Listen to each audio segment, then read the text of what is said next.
Welcome back to Kamen Rider Battride War Genesis.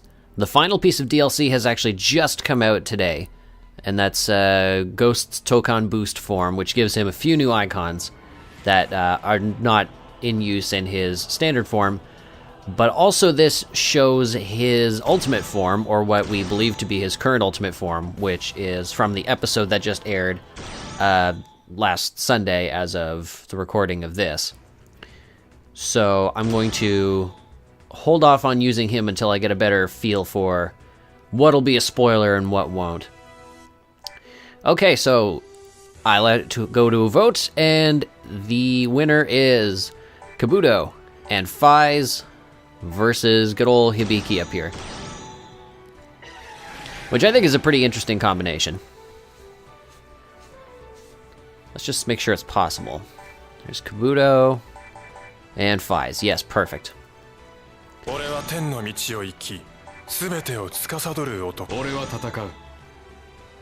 Such gruff-sounding men.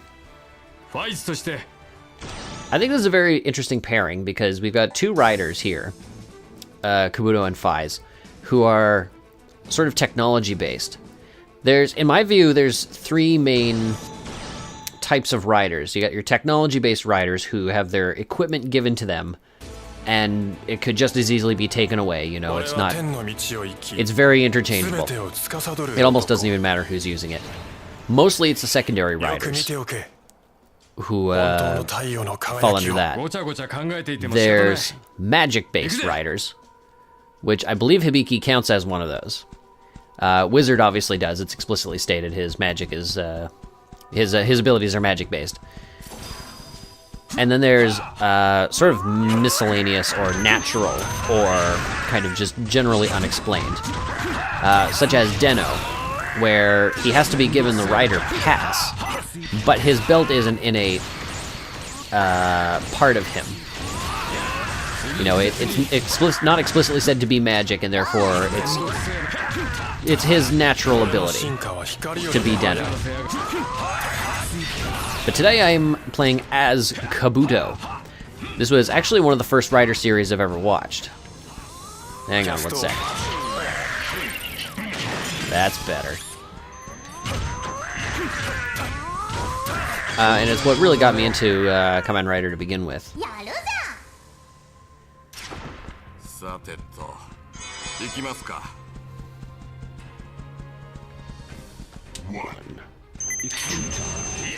Let's see if I can do this. Ha!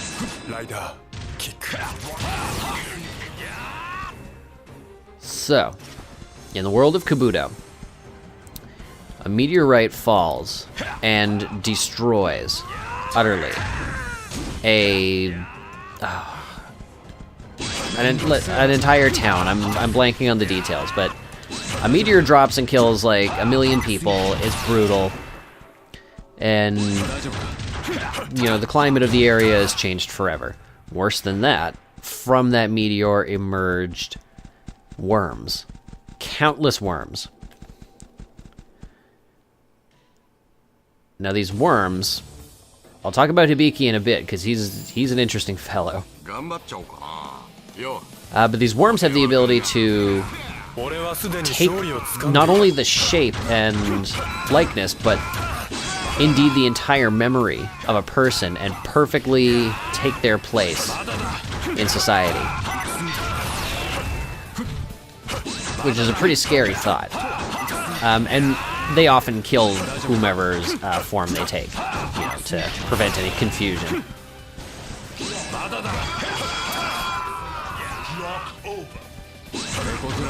Now these worms, when they evolve, have the ability to, as they've dubbed it, clock up. They can move at extreme speed.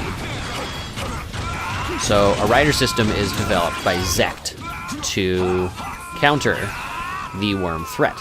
And obviously, I can clock up as well.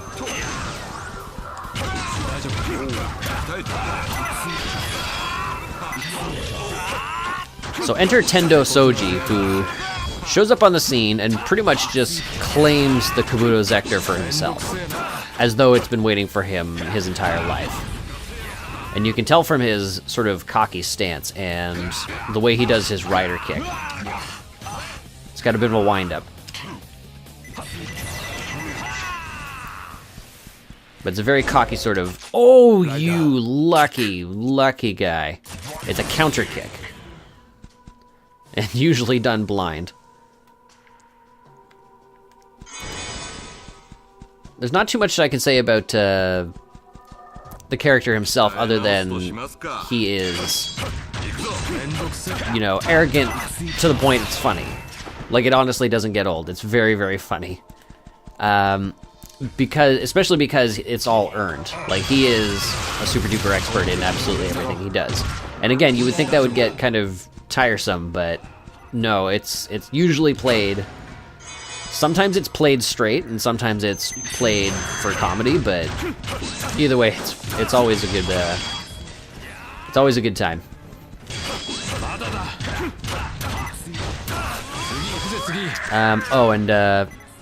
Minor plot spoiler. Won't say who, but the worms have the ability to copy likeness and memory, like I said.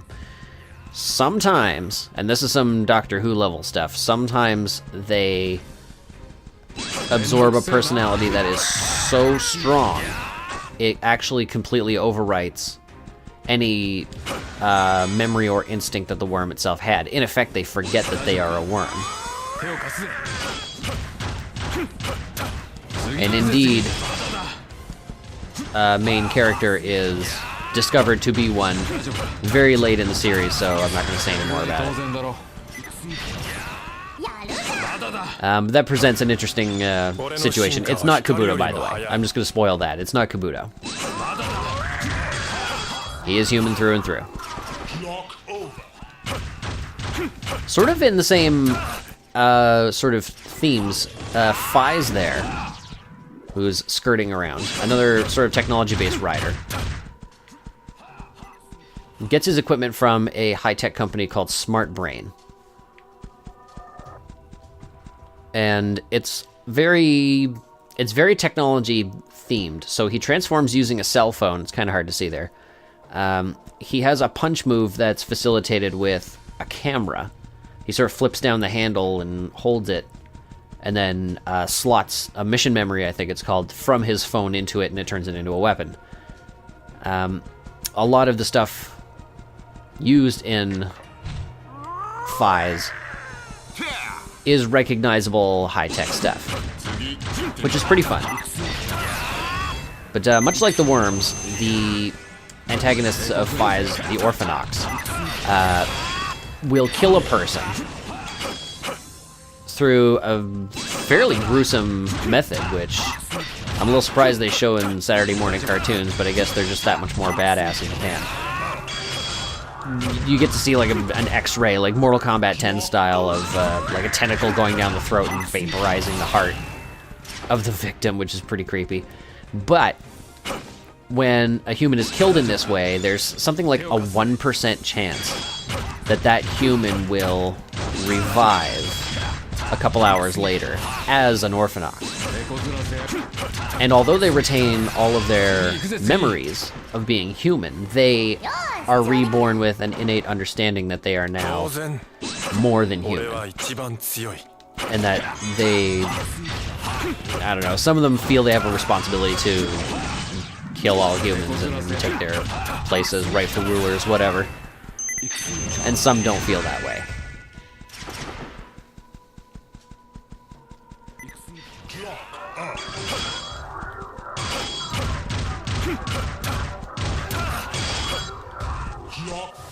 But again, the rider system for that series is provided.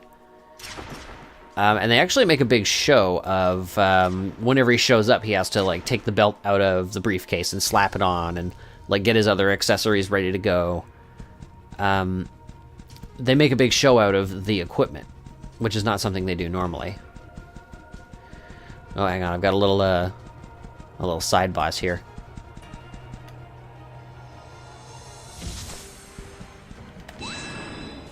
Oh, it works.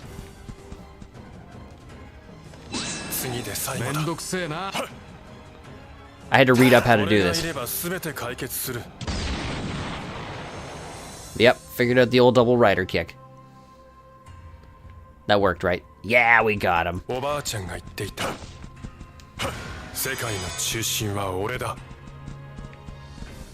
Oh yeah, Kabuto frequently quotes his grandmother's old sayings. Again, always played like way too straight.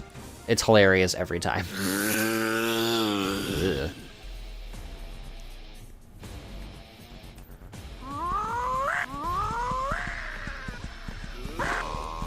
Sometimes when the odds are stacked against you, you gotta go hyper.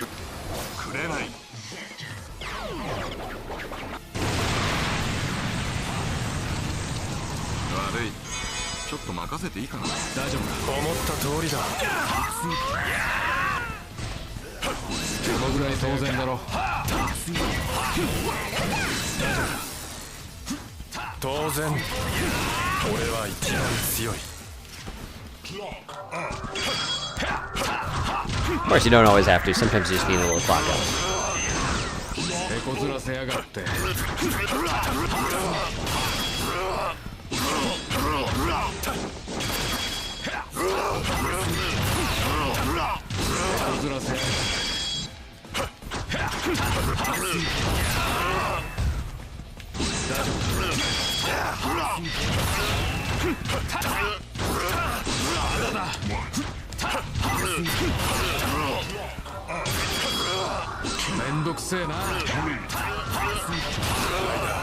Oh, come on.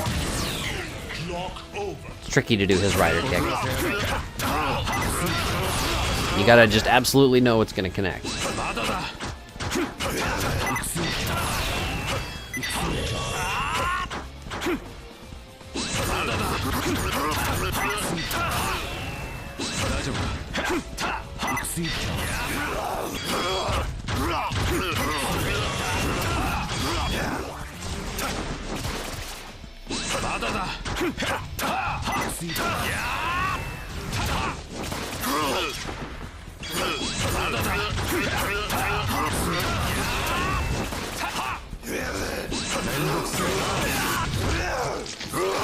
Ooh, brutal.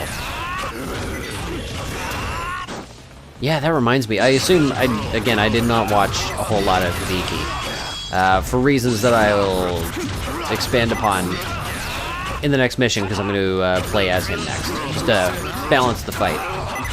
But, yeah, there were some really interesting things about the production of that show. Assuming they're true, because, I mean, it's all a country apart, and there's the language barrier. So it's hard to say how much of it is real and how much is just hearsay, but boom. What next?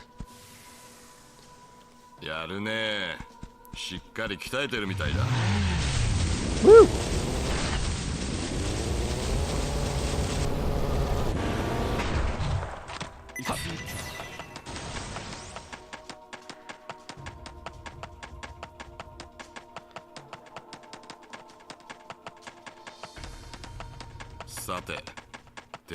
Oh, he's powered up. No, I wanted that.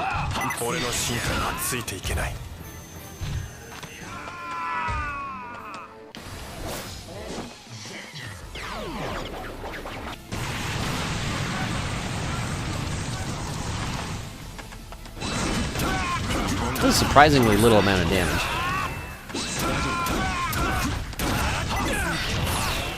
I mean, this is an ultimate form rider, so it's not that surprising.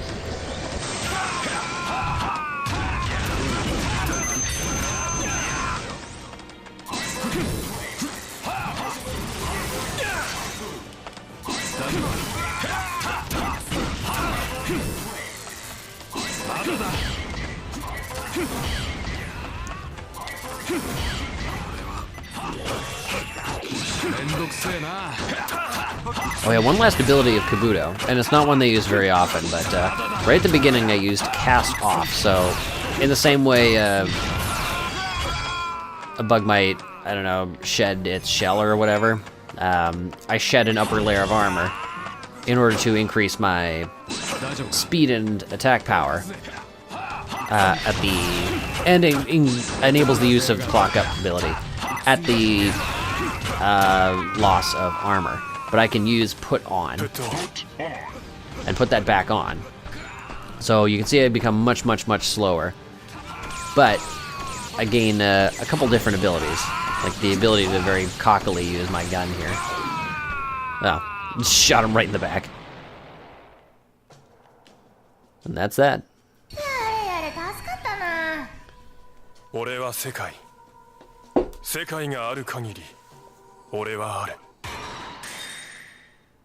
You said it.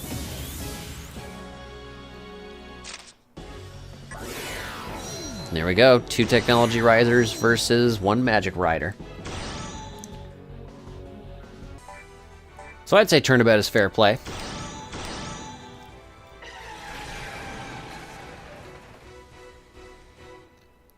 Now it's going to be magic versus technology.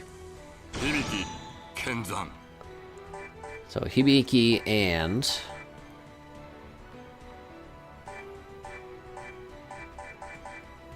it's going to be Wizard as backup. Showtime.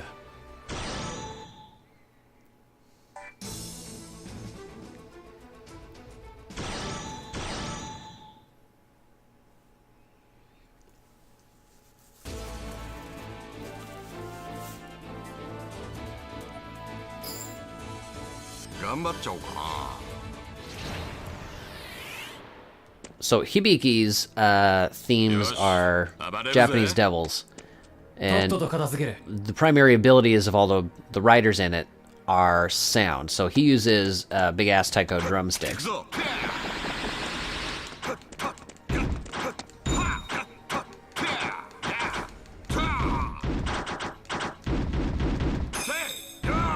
Yep, case in point. And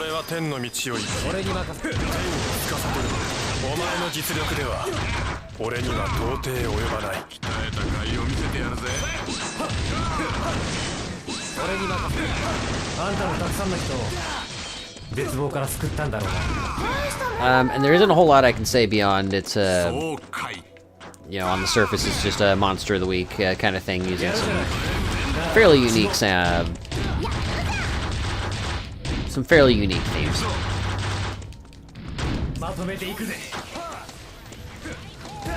So Hibiki here uses a drum, but there's another rider that uses a full-on trumpet, and another rider that uses an electric guitar. And they have a totally badass Guitar Hero showdown at the end of the Kamen Rider Decade episode, which was totally sweet. But Hibiki itself was under a lot of interesting circumstances that have never happened before to a Rider series and haven't happened since. For the very starters, and this is just something I heard, but this show, Hibiki, was never designed to be a Rider show. It was just sort of a generic, you know, sci-fi, action-y, fantasy kind of show. It was never intended to be a Kamen Rider show, but they needed something, so they just used it. So it had a sort of dubious start. About halfway through the series, there was this massive change-up in the writing staff. And, you know, there's a variety of reasons given for why it was, but... yeah, the whole writing staff was shuffled around, and characters got massive rewrites. Elements of the show were changed drastically. Yeah, there's just any interview you read on the subject kind of has a different answer as to the full effect and whose fault it was. Oh, he's just walking cockily as a slam. Come on.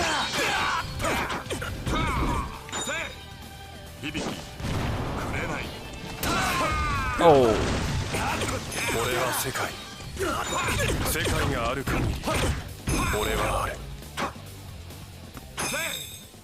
Among the changes as well was, you saw at the beginning there how the sort of kanji sort of flashed on the screen. That was removed.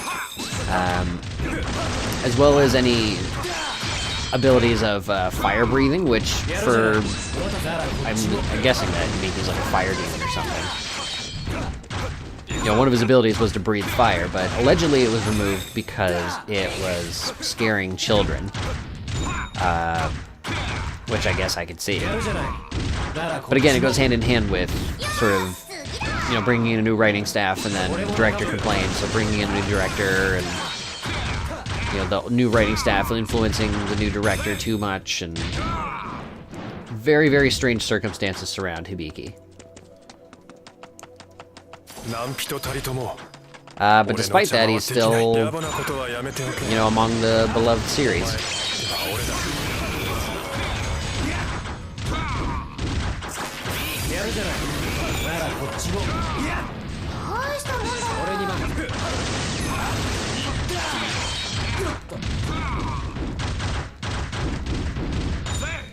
Actually, speaking of parents complaining about their children, Wizard actually came under a little bit of fire for that as well, since he's right there shooting at guys.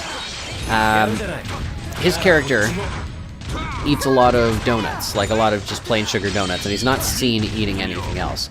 So apparently the show was criticized for showing this young man who can't weigh more than, you know, $1.05 soaking wet, eating nothing but a diet of donuts and not getting sick or anything. Allegedly.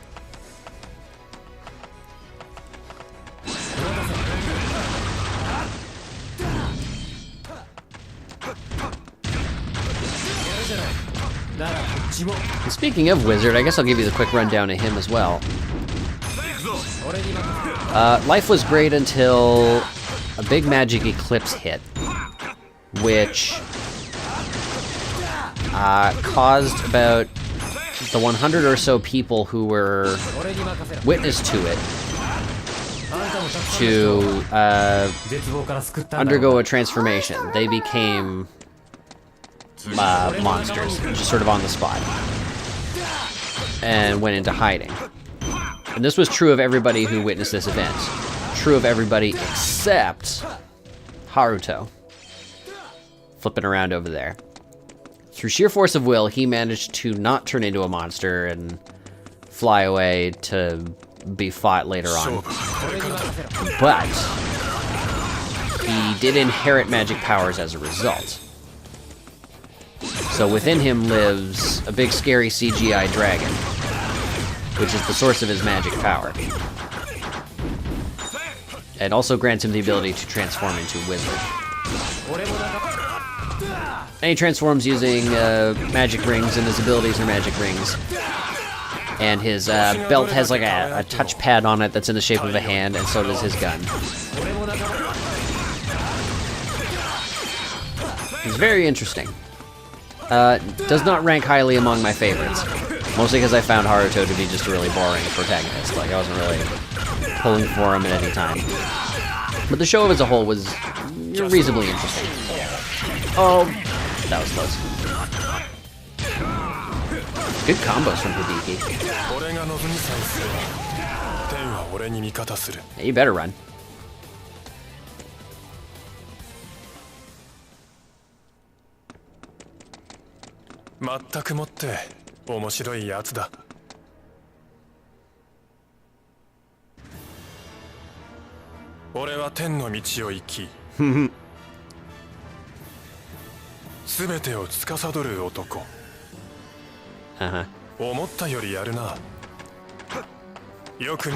The man speaks highly of himself. Where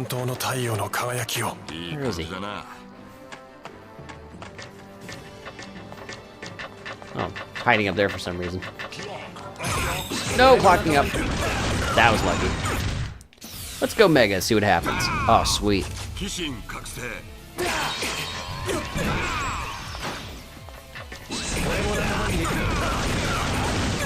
And apparently among the changes for Hibiki was the ending. Apparently the ending was just 100% completely different than was originally intended. And again, I never watched Hibiki because I just couldn't get into it, but it sounds like it's the sort of thing you might be able to get into if you just jumped in after the writing staff changed. Because it sounds to me like a lot of the changes made weren't necessarily for the worse, but they were just sort of drastic departures from what they were.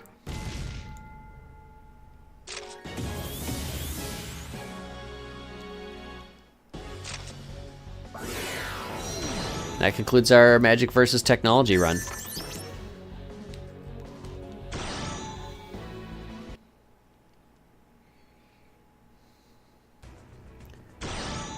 Well, I've just about cleaned up all these side missions. We've got Faiz, Den-O, O's, Kiva, Forze. Ooh, we're not really close to done, are we? That's fine. I'll get the 2 beginners there. And I've been studiously avoiding this, because this looks like our next major mission, so... Tell you what, we'll put it to a vote once again. Who will fight whom? Could it be the 2 oldest Heisei riders versus the 2 newest, at least on this list? Wizard and Forze? It's up to you. Or... do I put all these side missions on the back burner and start pushing this story forwards? I leave it up to you. Let me know in the comments. Let me know on Reddit or however else you have discovered this video. Just tell me what your vote is, and it shall be done. I'd like to thank you all so much for watching this time, and I'll see you next time.